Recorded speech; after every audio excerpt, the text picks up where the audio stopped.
É unha das 36 empresas da provincia de Lugo adheridas ao plan de auditorías e asesoramento gratuito sobre novas tecnoloxías que ven de poñer en marcha a Deputación. A súa xerente amósanos as instalacións.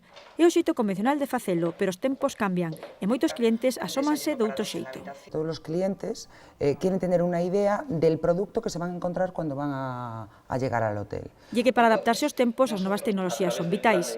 O primeiro paso para mellorar é coñecer de que situación partimos. Ir in situ a las empresas, preguntarles y analizar en qué situación están desde el punto de vista tecnológico y una vez realizado ese análisis, después un poquito hacer un seguimiento y un asesoramiento in situ. Un asesoramento que contribuirá a darlle un pulo a negocios como esta academia online. Siempre es mejor que alguien externo y experto pues mire un poco cómo estamos, sobre todo pues, si viene pues, de la Diputación, que te da un poco de más confianza, pues que mire lo que estamos haciendo bien y lo que estamos haciendo mal. Pois nos dé un pouco de pautas por donde dirigirnos. Un plan do que aínda poderán beneficiarse outras 14 PEMES lucenses. Poderán sumarse a través da web da Deputación.